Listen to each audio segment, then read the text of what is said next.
வணக்கம் நண்பர்களே. இன்னும் ஒரு இனிய காலை பொழுதில் தீதும் நன்றும் நிகழ்ச்சியில் உங்களை சந்திப்பதில் மிக்க மகிழ்ச்சி அடைகிறேன்.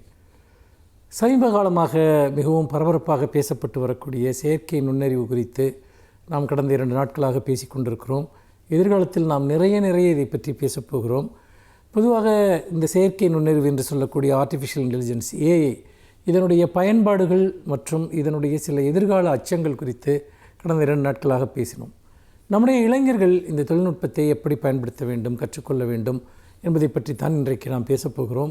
ஒரு உலகம் மாறுகிற போது அந்த உலகத்தின் மாற்றங்களுக்கு ஏற்ப யார் தன்னை நிலைநிறுத்திக் கொள்கிறார்களோ அவர்கள்தான் அந்த உலகத்தில் தங்களை தக்க வைத்துக் கொள்ள முடியும், நிலைநிறுத்திக் கொள்ள முடியும்.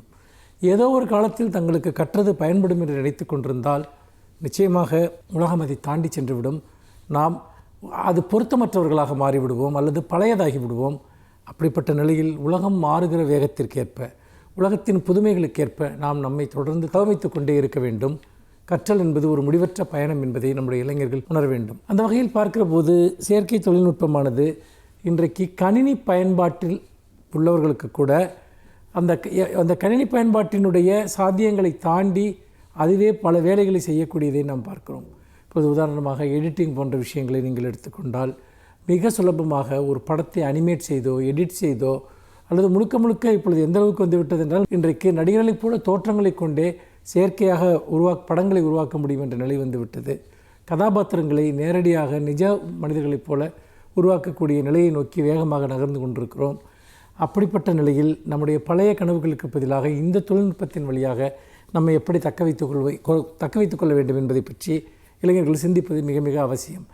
ஓவியம் போன்ற துறைகள் எடுத்துக்கொண்டால் கூட ப்ராம்ப்ட் என்றதை சொல்வார்கள். என்ன கட்டளை இடுகிறோமோ அதற்கேற்ப ஓவியங்களை அது தீட்டுகிறது. எங்கெங்கெல்லாம் நாம் என்ன கேட்கிறோமோ அதற்கு தகுந்த ரெஃபரன்ஸ் இணையத்தில் எங்கெங்கு இருக்கிறதோ அதை எல்லாவற்றையும் தொகுத்து அது இன்றைக்கு ஒரு சிறந்த உருவப்படங்களை உருவாக்குகிறது, அனிமேஷன் படங்களை உருவாக்குகிறது, எடிட்டிங் போன்ற பணிகளை செய்கிறது, மிகப்பெரிய அளவுக்கு இயற்கை காட்சிகளை உருவாக்குகிறது, இசையமைப்பதில் ஒரு பெரிய பங்கை இன்றைக்கு ஏஐ வகிக்கிறது, அதுவே இசை கோர்வைகளை உருவாக்குகிறது. இப்படி நீங்கள் எதையெல்லாம் நீங்கள் வாழ்க்கையில் ஒரு அடிப்படையான விஷயங்களை மட்டும் கற்றுக்கொண்டு செய்யலாம் என்று நினைக்கிறீர்களோ அது எல்லாவற்றையும் இன்றைக்கு ஏஐ செய்ய ஆரம்பித்து விட்டது. அப்படி என்றால் ஒவ்வொன்றிலும் தொழில்நுட்பம் செய்யக்கூடிய வேலைகளை தாண்டி ஒரு அசலான ஒரு திறன் வாய்ந்த பணிகளை நீங்கள் செய்தால்தான் நீங்கள் உண்மையில் நிற்க முடியும் அந்த துறையில் என்ற நிலை இன்றைக்கு உருவாகி இருக்கிறது. போகிற போக்கில் மேம்போக்காக கற்றுக்கொள்கிற விஷயங்கள் போதாது. ஒவ்வொன்றிலும் தன்னைத்தானே ஒரு மிகப்பெரிய அளவிற்கு திறமையாக தகவமைத்துக் கொள்வது, கல்வி, வேலைவாய்ப்பு சார்ந்த விஷயங்களில் இதுவரைக்கும் நமக்கு என்ன தெரியுமோ அதை தாண்டிய ஒரு பயிற்சியை நாம் பெறுவது மிக முக்கியம். அப்படி செய்வதால் மட்டும்தான் நாம் இங்கு நீடித்து நிற்க முடியும் என்கிற நிலை உருவாகி இருக்கிறது. இல்லாவிட்டால் இந்த தொழில்நுட்பம் நிறைய பேரை வேலைவாய்ப்புகளிலிருந்து வெளியே அனுப்பிவிடும். அதனால்தான் இதுபோன்ற தொழில்நுட்பம் சார்ந்த விஷயங்களுக்கு தமிழ் இளைஞர்களுக்கு கற்றுக் கொடுக்க தமிழ்நாடு அரசு ஏஐ போன்ற விஷயங்களை கூட கற்றுக் கொடுக்க நாள் முதல்வன் போன்ற திட்டங்களின் மூலமாக பல்வேறு செயல்பாடுகளை மேற்கொண்டிருக்கிறது. நீங்கள் இந்த செயற்கை நுண்ணறிவு தொழில்நுட்பத்தை 2 விதங்களில் நீங்கள் அணுக வேண்டும். ஒன்று, அதை நீங்கள் பயன்படுத்துவது எப்படி என்பதை முழுமையாக தெரிந்து கொள்வது மிக முக்கியம்.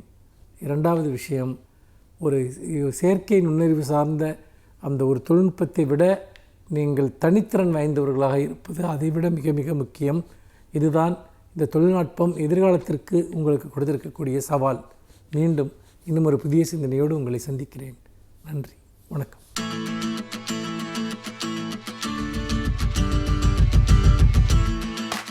அனைவருக்கும் என் அன்பு வணக்கம். இன்றைக்கு இருக்கிற இந்தியா விடுதலை பெற்ற அந்த நாளில் அப்படியே உருவாகிவிட்ட நாடு என்று சொல்ல முடியாது. 1947 ஆகஸ்ட் 15க்கு முன்னால் இன்றைக்கு இருக்கிற பல நாடுகள் இந்தியாவின் பகுதிகளாக இருந்தன. குறிப்பாக பாகிஸ்தான், வங்காளதேசம், ஆப்கானிஸ்தான், பர்மா, ஸ்ரீலங்கா எல்லாமே இந்தியா என்றுதான் அறியப்பட்டன. பிறகு ஒவ்வொரு நாடாக தனித்தனியாக விடுதலை பெற்றது. இறுதியாக இந்தியாவிலிருந்து பாகிஸ்தானும் பிரிந்து போயிற்று. ஆனாலும் 1947 ஆகஸ்ட் 15 எல்லாம் சட்டென்று ஒரே இரவில் மாறிவிடவில்லை. இந்திய அரசமைப்பு சட்டமே விடுதலை பெற்று 2.5 ஆண்டுகளுக்கு பிறகு 1950 ஜனவரி 26 தான் நடைமுறைக்கு வந்தது. அதைத்தான் நாம் குடியரசு நாள் என்று சொல்லுகிறோம். இடைப்பட்ட காலத்தில் ஆங்கிலேயர்கள் இயற்றிய 1935 ஆண்டு 1935 சார்ட்டர்ட் ஆக்ட் என்று சொல்லுகிற அந்த சட்டம்தான் நடைமுறையிலே இருந்தது. அந்த சட்டம் மட்டுமல்ல, மவுண்ட் பேட்டன் என்கிற பெயர் நம் எல்லோருக்கும் தெரியும். அவர்தான் இந்த தலைமை ஆளுநர், கவர்னர் ஜெனரல். அவர்தான் விடுதலை பெற்ற பிறகும் கவர்னர் ஜெனரலாக இருந்தார். 47 ஆகஸ்டில் விடுதலை பெற்றாலும் 1948 ஜூன் 21 தான் அந்த பொறுப்பிலே இருந்து அவர் விலகினார். ஏறத்தாழ 10 மாதங்கள் இந்தியா விடுதலை பெற்ற பிறகும் இந்தியாவுக்கு தலைமை ஆளுநராக மவுண்ட் பேட்டன் தான் இருந்தார். இன்றைக்கு இருக்கிற காஷ்மீர், ஹைதராபாத் சமஸ்தானம் எல்லாம் அன்றைக்கு தனித்தனியாக இருந்தன. ஜுனாகத் என்று குஜராத்துக்கு அருகிலே இருக்கிற ஒரு சமஸ்தானம், இவையெல்லாம் இந்தியாவோடு சேரவில்லை. அப்போது ஹைதராபாத்தை இந்தியாவோடு சேர்க்க வேண்டும். காஷ்மீராவது அந்த எல்லையில் இருக்கிறது, ஜுனாகத் இந்த எல்லையில், கிழக்கு எல்லையில் இருக்கிறது, ஹைதராபாத் மையப்பகுதியில் இருக்கிறது. எனவே அதனை இந்தியாவோடு இணைக்க வேண்டும் என்று அன்றைக்கு உள்துறை அமைச்சராக இருந்த சர்தார் வல்லபாய் படேல் மிக கடுமையாக முயற்சி செய்தார். ஆனால் ஹைதராபாத் நிசாம் அதனை ஏற்றுக்கொள்ளவில்லை. நாங்கள் தனித்துவமாகத்தான் இருப்போம் என்றார். ஒரு குறிப்பிட்ட நேரத்தை வல்லபாய் படேல் எதிர்பார்த்து காத்து கொண்டிருந்தார். அந்த நேரம் வந்தது எப்போது என்றால், மவுண்ட் பேட்டன் ஜூன் மாதம் இந்த பொறுப்பிலிருந்து விலகி போய்விட்டார். இறுதியாக மவுண்ட் பேட்டன் ஹைதராபாத் நிசாமுக்கு ஒரு கடிதம் எழுதினார். நீங்கள் செய்து கொண்டிருப்பது சரியானதல்ல, நீங்கள் இந்தியாவோடு இணைந்து விடுவதுதான் சரி என்று சொன்னார். ஆனால் நிசாம் ஏற்கவில்லை.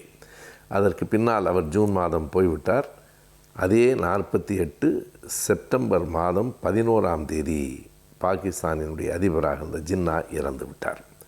காந்தியார் 48 ஜனவரியிலேயே கொல்லப்பட்டு விட்டார். ஜின்னா 48 செப்டம்பர் 11ஆம் தேதி இறந்து போய்விட்டார். சர்தார் வல்லபாய் பட்டேல் இதுதான் சரியான நேரம் என்று முடிவெடுத்து 1948 செப்டம்பர் 13 மிக கடுமையான போர் தாக்குதலை ஹைதராபாத்தின் மீது தொடக்கினார். மிக கடுமையான தாக்குதல். இந்திய இராணுவம் 4 நாள்களில் ஹைதராபாத் நிசாமை சுற்றி வளைத்து தங்களுடையதாக அறிவித்து விட்டது. அந்த 4 நாள்கள்தான் போர் நடந்தன என்றாலும் ஏறத்தாழ 40 இந்திய இராணுவ வீரர்களும் 2000 அந்த ஹைதராபாத் நிசாமினுடைய போராளிகளாக இருந்த ரசாக்கர்கள் என்று சொல்லப்படுகிற அவர்களும் கொல்லப்பட்டார்கள். 2000 உயிர் பலி 4 நாள்களில் நடந்தது.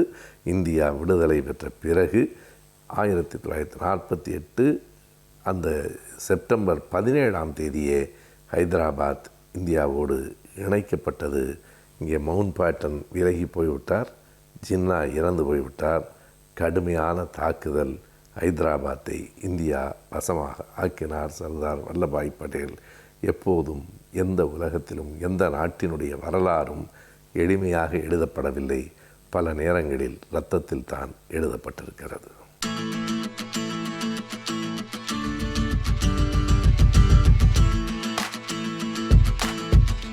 இன்றைய காலகட்டத்திலே எல்லோருக்கும் உள்ள மன அழுத்தத்தையும் மனச்சோர்வையும் போக்குவது எப்படி? இந்த மன அழுத்தம், மனச்சோர்வு ஏற்படுவதற்கு பல்வேறு காரியங்களை நாம் ஆராய்ந்து பார்க்கின்றோம்.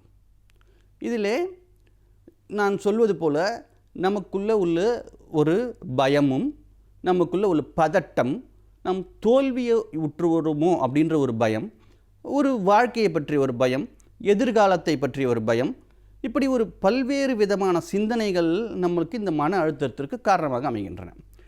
இதில் சின்ன சின்ன காரணங்கள் ஒவ்வொரு குடும்பத்திலும் ஒவ்வொரு மாணவர்களுக்கும் இதுதான் அப்படின்னு நம்ம பர்டிகுலராக சொல்ல முடியாத அளவிற்கு பல்வேறு காரியங்கள் இருக்கின்றன. இதில் பொதுவாக அப்படின்னு நம்ம பார்க்கும்போது நாம் தனியாக இருக்கின்றோமோ அப்படின்ற ஒரு ஃபீலிங், இரண்டாவது நம்மை தனிமைப்படுத்தி விட்டார்களோ அப்படின்ற ஒரு ஃபீலிங், அதையும் தாண்டி நம்மை வேறுபடுத்தி பார்க்கிறார்களோ அப்படின்ற ஒரு ஃபீலிங், இரண்டாவது அதுக்கு அடுத்தபடி பார்க்கும்போது நமக்கு மட்டுமே அநீதி இழைத்து விட்டதா இந்த உலகம், இந்த சமூகம் அப்படின்ற நமக்குள்ளே ஒரு கேள்வி. இப்படிப்பட்ட கேள்விகள். இரண்டாவது சின்ன சின்ன குடும்ப வன்முறைகள், குடும்பத்திலே ஒவ்வொருத்தருக்கு ஒருத்தர் புரிதல் இல்லாத ஒரு காரணங்கள், இந்த ஒரு சிச்சுவேஷனை எப்படி நாம் கையாள வேண்டும் என்பதை பற்றிய போதிய அறிவு இல்லாத காரணம். அறிவுன்னு சொல்ல முடியாது, அறியாமைன்னு சொல்லலாம். அறியாமை. இப்படி பல்வேறு காரணங்கள் இருக்கின்றன. இது பொதுவாக. ரெண்டாவது, குடும்பத்தில் உள்ள முக்கியமான உறுப்பினர்களுக்கு முன்னாடி இருந்த வருமானம் இப்பொழுது இருக்காது. அது ரெண்டாவது, அந்த ஒரு வீட்டிற்கு தேவையான சகல வசதிகளையும் அவனால் முன்னாடி இருந்தது போல் அவனால் அனுபவிக்க முடியாது. இரண்டாவது, குழந்தைகளுக்கு ஏன் இப்படிப்பட்ட ஒரு மன அழுத்தம் ஏற்படுகின்றது? குழந்தைகள் இந்த டிஜிட்டல் லேர்னிங், ஆன்லைன் லேர்னிங் இப்படி சொல்கிறோமே, இதையெல்லாம் நாம் எப்பொழுது கற்றுக் கொடுத்திருக்கிறோம் குழந்தைகளுக்கு? இல்லவே இல்லை. இன்று தான், இப்பொழுது தான் புதிய சூழல். இந்த சூழலே குழந்தைகளுக்கு ஒரு மிகப்பெரிய ஒரு புதிய சூழல். இந்த சூழலிலே குழந்தைகள் தங்களை பாதுகாத்து கொள்வது எப்படி?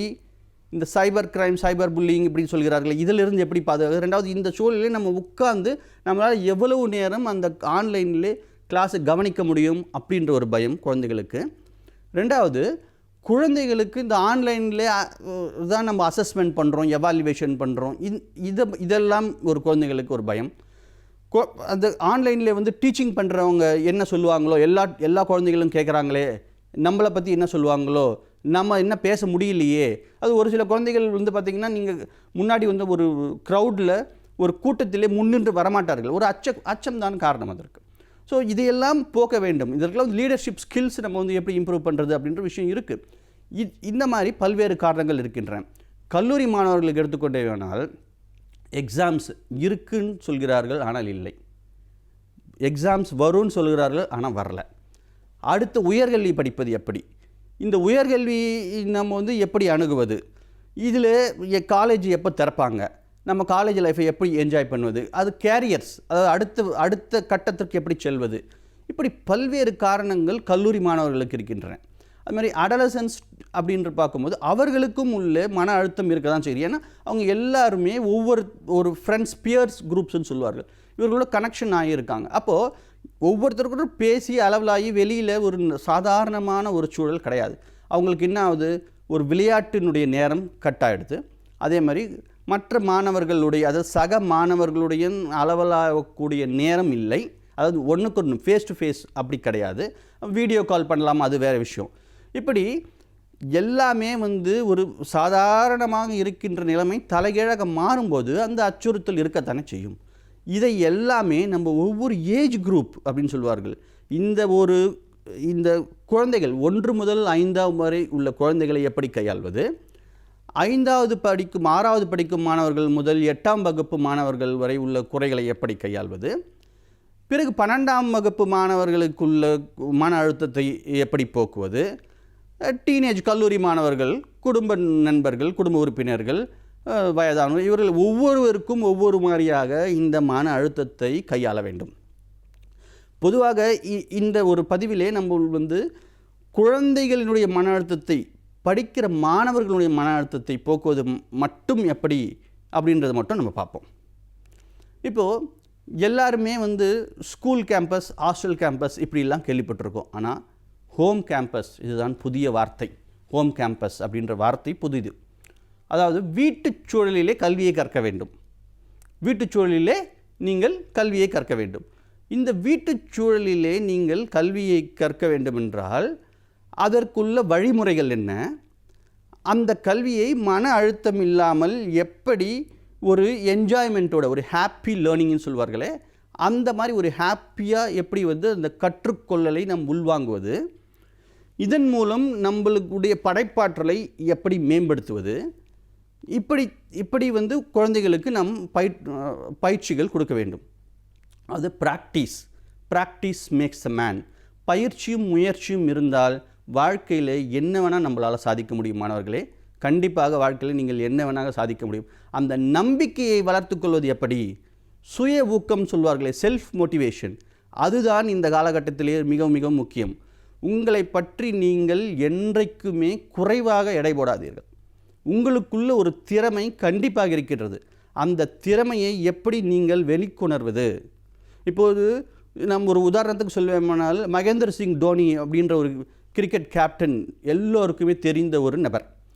அவர் சிறிய வயதிலேயே அவர் விளையாட்டின் ஆர்வம் இருந்தது உண்மை. ஆனால் ஃபுட்பாலில் தானே அவருக்கு ஆர்வம் இருந்தது. திடீர்னு கிரிக்கெட்டிலே எப்படி அவர் இன்வால்வ் பண்ணி கொண்டார், அதில் அவருடைய திறமையை எப்படி வளர்த்து கொண்டார், அவருடைய காலகட்டத்திலே அவருடைய சந்தித்த இன்னல்கள் என்னென்ன, அவர் எப்படி வாழ்க்கையில் வெற்றி பெற்றார், அவர் கேப்டன் கூல் அப்படின்னு சொல்லக்கூடிய அளவிற்கு அவர் எப்படி தன்னுடைய மேலாண்மை, நிர்வாக மேலாண்மையும் ஒரு ஆளுமை திறனையும் எப்படி வளர்த்து கொண்டார், இதையெல்லாம் நாம் கண்டிப்பாக பார்க்க வேண்டும். மாணவர்களுடைய மத்தியிலே முக்கியமாக பழக்க வழக்கங்களை நாம் ஒரு லிஸ்ட் போட்டு நம் ஆசிரியர்களும் பெற்றோர்களும் மாணவர்களுக்கு சொல்ல வேண்டும். அது ரொட்டீன்ஸ்ன்னு சொல்வார்களே, ரொட்டீன்ஸ், அந்த ரொட்டீன்ஸும் அந்த ஹேபிட்ஸ், இது ரெண்டுமே தான் மாணவர்களை திறன்பட வாழ்க்கையினுடைய தரத்தை மேம்படுத்துவதற்கு உதவும். யோகா, மெடிடேஷன், பிராணாயம், இந்த மாதிரி ஒரு குறிப்பிட்ட ரொட்டீனான ஒரு வாழ்க்கை முறையை நாம் இந்த காலகட்டத்திலே மட்டுமல்ல என்றைக்குமே பின்பற்றுமானால் நம்முடைய மனச்சோர்வு கண்டிப்பாக நீங்கும். இதை தவிர அதாவது செயல்முறை மூலம் கல்வி, ஒரு மாடல் பேஸ்டு கல்வி, ரெண்டாவது ஒரு ஒரு மியூசிக் மூலமாக நம்ம என்ன லேர்ன் பண்ணுறோம், ஒரு டான்ஸ் மூலமாக என்ன லேர்ன் பண்ணுறோம், இப்படி பல்வேறு விதமான நீங்கள் கற்றலையும் கற்பித்தலையும் கற்றுக்கொள்ள வேண்டும். ஒரே மாதிரி ட்ரெடிஷ்னல் லேர்னிங்க்கு நீங்கள் போகவே கூடாது. நம்மளுக்கு என்ஜாய்ஃபுல்லாக மூலமாக எதை நம்ம கற்றுக்குறோம், ஒரு மாடல் மேக் பண்ணி கற்றுக்குறோமா இல்லையா, நம்ம குக்கிங் மூலமாக அதில் உள்ள இன்ஃபர்மேஷன் என்னென்னு தெரிஞ்சுக்கிறோம், ஒரு கேமிங் விளையாடுறதுல கூட அதில் நம்மளுடைய லீடர்ஷிப் ஸ்கில்லை நம்மளால் ப்ரூவ் பண்ண முடியும். இப்படி பல்வேறு விதமான வழிமுறைகளை நமது முன்னோர்கள் வகுத்து உள்ளார்கள். அதாவது இந்த மாதிரி சிச்சுவேஷன்ஸ்க்கு மட்டும் இல்லாமல் என்றைக்குமே இது நம்மளுக்கு மிகவும் பயனுள்ளதாக அமையும். நன்றி, வணக்கம்.